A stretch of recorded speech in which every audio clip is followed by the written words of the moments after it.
Welcome to the School of the Lost Tribes. For the chosen of the Most High, who need to study to show themselves approved unto the Messiah, sign up at schooloftheLostTribes.teachable.com. And the shepherds came and drove them away, but Moses stood up and helped them and watered their flock. And when they came to Reuel their father, he said, How is it that ye are come so soon today? And they said, An Egyptian delivered us out of the hand of the shepherds, and also drew water enough for us, and watered the flock. Exodus 2:17-19.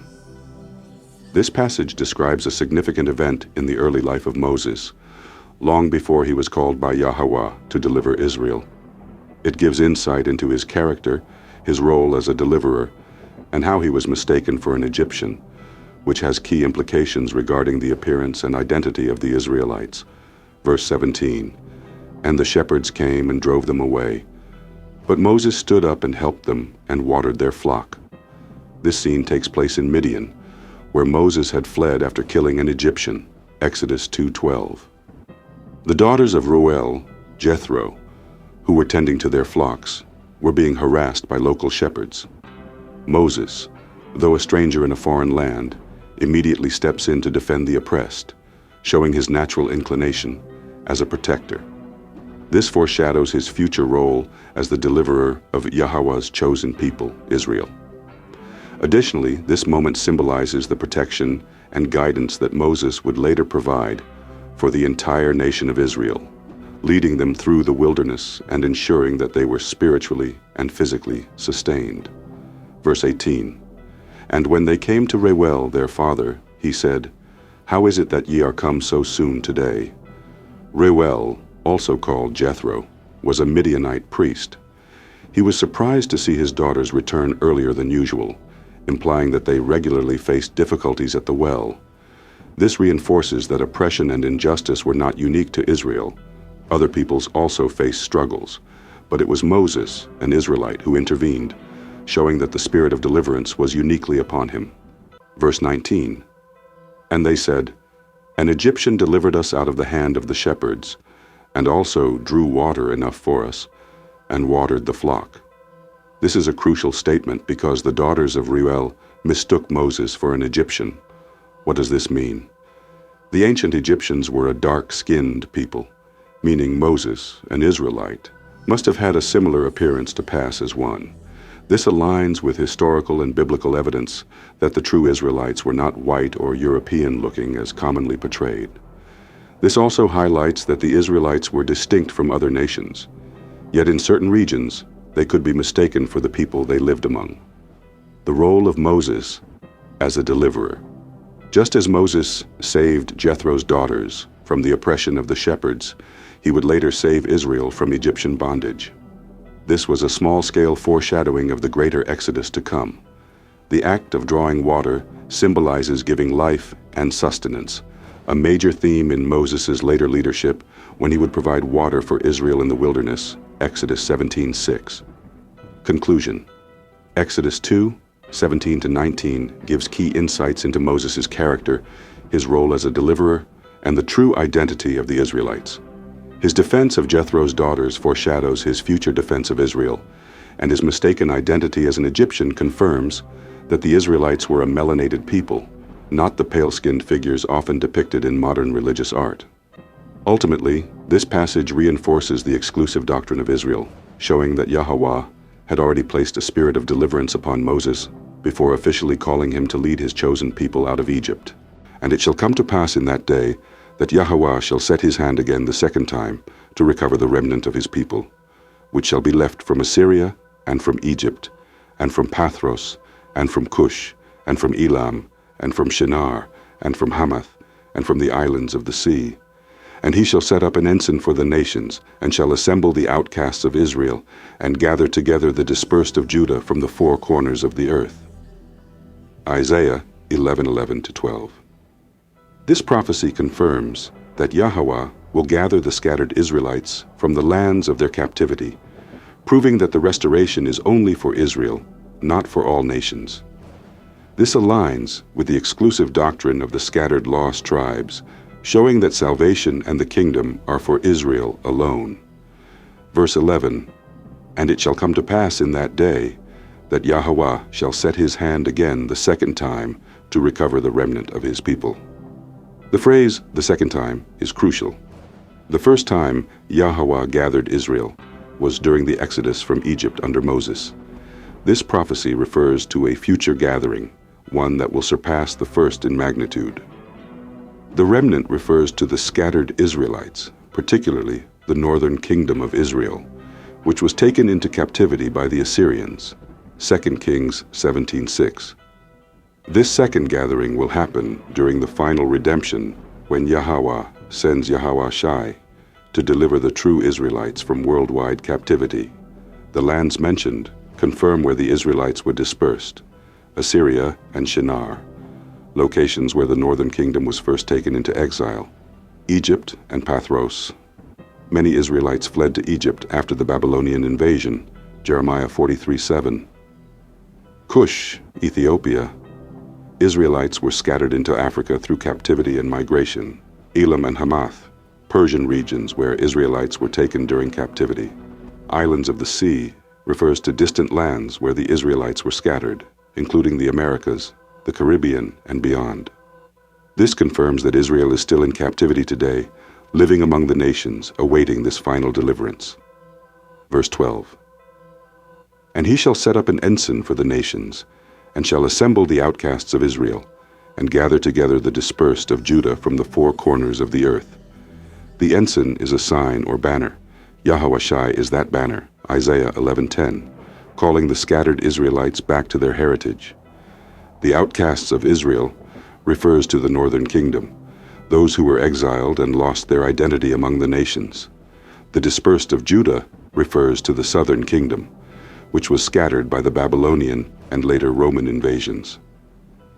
From the four corners of the earth, this proves that Israelites are currently scattered worldwide and will be regathered physically in the last days.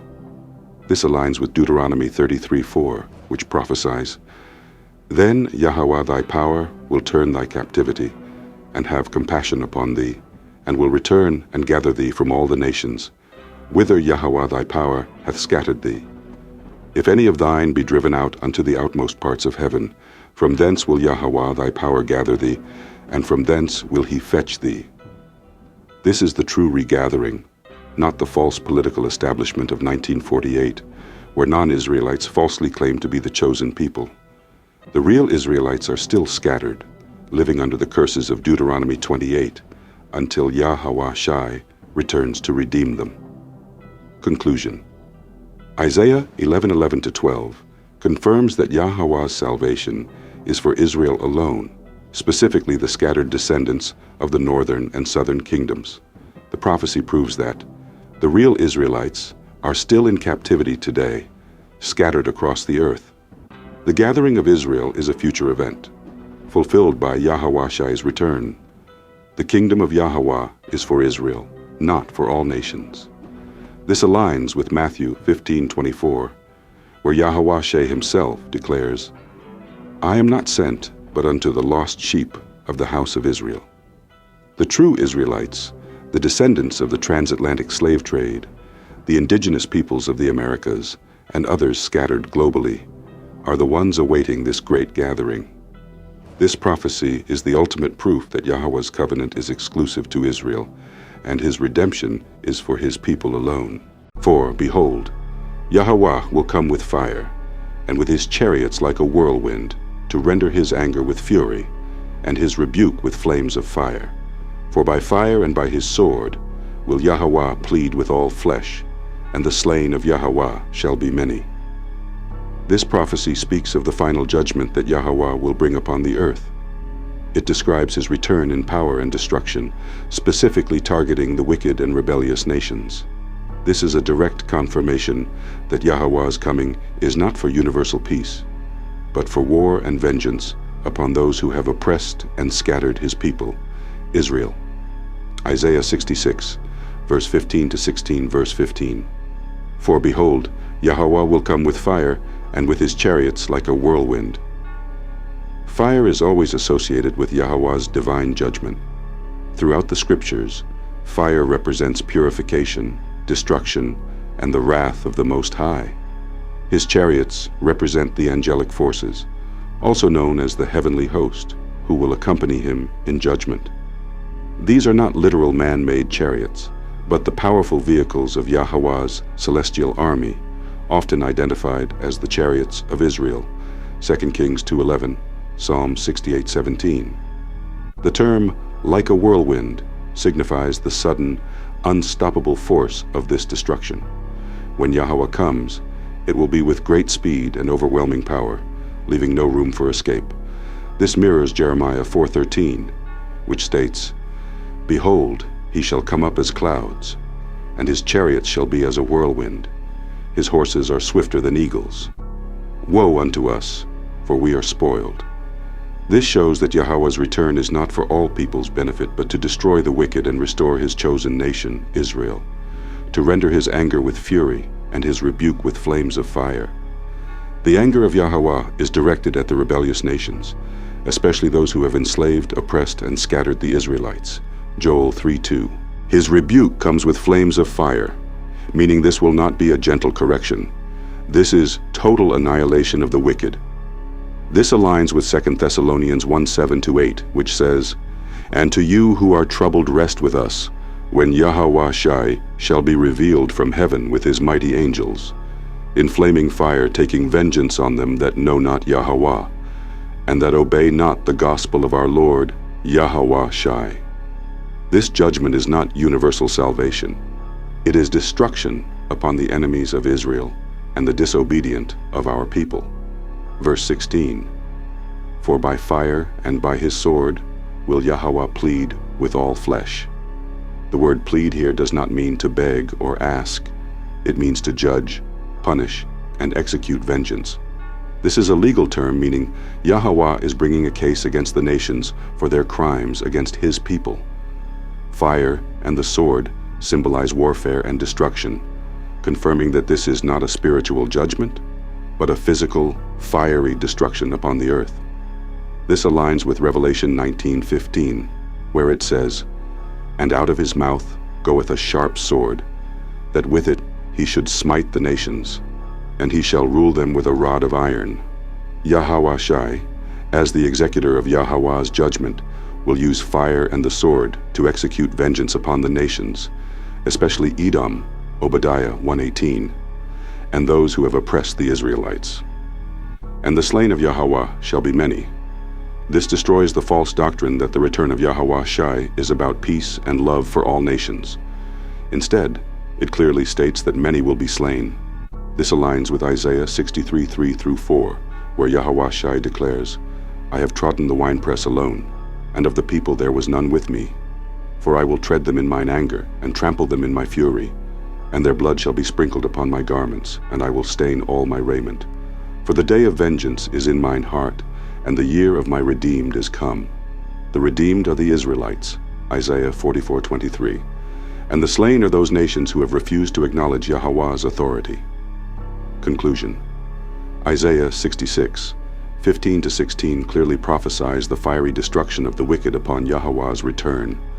This is not a universal invitation to salvation, but a declaration of war upon the enemies of Israel. The chariots of Yahweh, the fire of judgment, and the sword of destruction will be used to cleanse the earth, with many being slain. This aligns with the exclusive doctrine of the scattered lost tribes, proving that Yahweh's true focus is on avenging and restoring Israel while bringing judgment upon the heathen nations. As Yahweh Shai himself said in Luke 12:49, "I am come to send fire on the earth, and what will I, if it be already kindled?" The day of Yahweh's wrath is approaching, and only Israel, the elect, will be saved. Isaiah 45:17.